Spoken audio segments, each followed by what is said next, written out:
మంది పిల్లలు చదువుకునే పిల్లలుంటే అంతమందికి తల్లికి వందనం పథకాన్ని అమలు చేయడం జరిగింది. ఒక్కొక్క కుటుంబంలో 3, 4, 6 మంది ఉన్న పిల్లలు ఉన్నటువంటి కుటుంబానికి కూడా తల్లికి వందనం నగదు జమ చేయడం జరిగింది. తల్లులు ఆనందంగా ఉంటే, రాష్ట్రంలో ఉన్నటువంటి తల్లులందరూ ఆనందపడుతూ ఉంటే, విద్యార్థులు సంతోషంగా ఉంటే, చంద్రబాబు నాయుడు గారు తల్లికి వందనం డబ్బులు ఇవ్వలేరు అని ఎగతాళి చేసినటువంటి మాజీ ముఖ్యమంత్రి జగన్మోహన్ రెడ్డి గారు, వైఎస్ఆర్ కాంగ్రెస్ పార్టీ నాయకులు నీకు 15,000, నీకు 15,000, నీకు 15,000 అని చెప్పేసి ఎగతాళిగా మాట్లాడడం జరిగింది. ఈ రోజు తల్లులు చెప్తా ఉన్నారు, మా ఇంట్లో ఇంతమంది పిల్లలుంటే అంతమందికి తల్లికి వందనం డబ్బులు వచ్చాయి, మా ఇంట్లో 6 మంది ఉంటే 6 మందికి డబ్బులు పడ్డాయని గర్వంగా తల్లిదండ్రులు బయటకు వచ్చి చెప్పేటువంటి పరిస్థితి. గతంలో చంద్రబాబు నాయుడు గారు ప్రవేశపెట్టినటువంటి పథకాలని జగన్మోహన్ రెడ్డి రద్దు చేయడం జరిగింది. ఉదాహరణకి పేదవాడి కడుపు నింపడానికి గ్రామీణ ప్రాంతాల నుంచి పట్టణాలకి, మండల కేంద్రాలకి, నియోజకవర్గ కేంద్రాలకి పని కోసం వచ్చేటువంటి పేదలకి 5 రూపాయలకు భోజనం పెట్టేటువంటి అన్నా క్యాంటీన్లని అధికారంలోకి వచ్చిన మొదటి రోజే రద్దు చేయడం జరిగింది. మళ్లీ గౌరవ ముఖ్యమంత్రి చంద్రబాబు నాయుడు గారు బాధ్యతలు తీసుకున్న తర్వాత అన్నా క్యాంటీన్లని, అదేవిధంగా పెన్షన్ 3,000 రూపాయలు పెన్షన్ ఇస్తానని చెప్పినటువంటి జగన్మోహన్ రెడ్డి 1,000 రూపాయలు పెంచడానికి 5 సంవత్సరాల కాలం పడితే గౌరవ ముఖ్యమంత్రి చంద్రబాబు నాయుడు గారు మొదటి నెల నుంచే 4,000 రూపాయలు పెన్షన్ ఇవ్వడం జరిగింది. గతం కంటే, వైఎస్ఆర్ కాంగ్రెస్ పార్టీ ప్రభుత్వం కంటే చంద్రబాబు నాయుడు గారి కూటమి ప్రభుత్వం అధిక శాతం, అంటే 5,000 కోట్లు అమ్మఒడి పేరు మీద జగన్మోహన్ రెడ్డి గారు ఇస్తే 10,000 కోట్ల రూపాయలు ఖర్చు చేసి తల్లికి వందనం, అంటే అర్థానికి అర్థం ఎక్కువ సంక్షేమాన్ని అందిస్తున్నటువంటి ప్రభుత్వం కూటమి ప్రభుత్వం.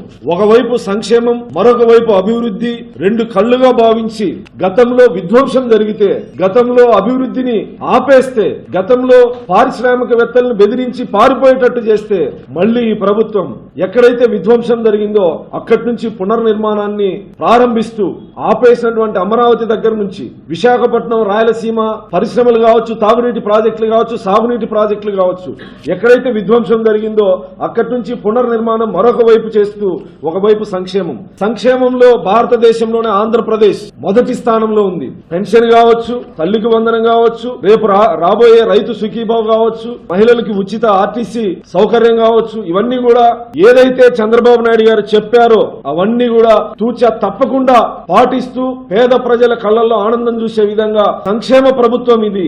సంక్షేమ ప్రభుత్వం, అభివృద్ధి ప్రభుత్వం.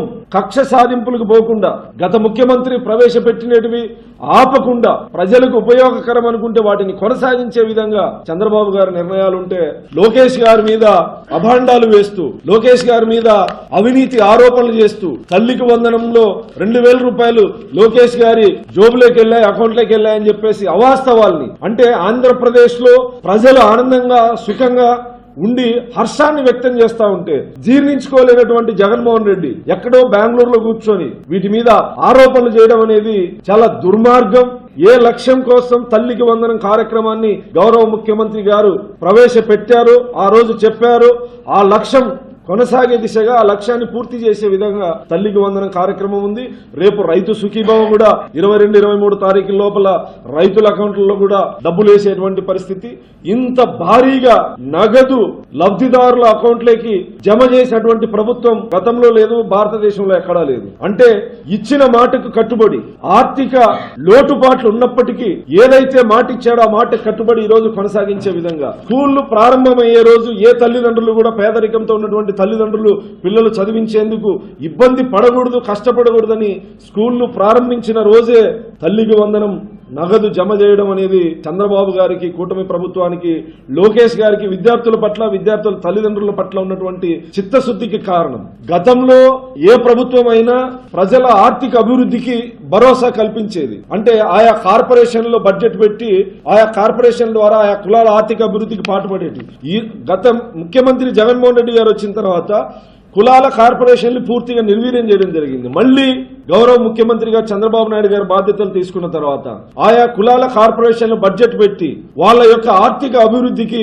కృషి చేస్తున్నటువంటి ప్రభుత్వం. అంటే కులాల కార్పొరేషన్ల ద్వారా ఆర్థిక భరోసాను కల్పించడమే కాకుండా తల్లికి వందనం, రైతు సుఖీభవ ఇలాంటి ఏదైతే ఎన్నికల ముందు చెప్పాడో ఆ పథకాలన్నిటినీ కూడా కొనసాగించడం గౌరవ ముఖ్యమంత్రి గారికి ప్రజల పట్ల, సంక్షేమం పట్ల ఉన్నటువంటి చిత్తశుద్ధికి నిదర్శనమని ఈ సందర్భంగా తెలియజేస్తాం.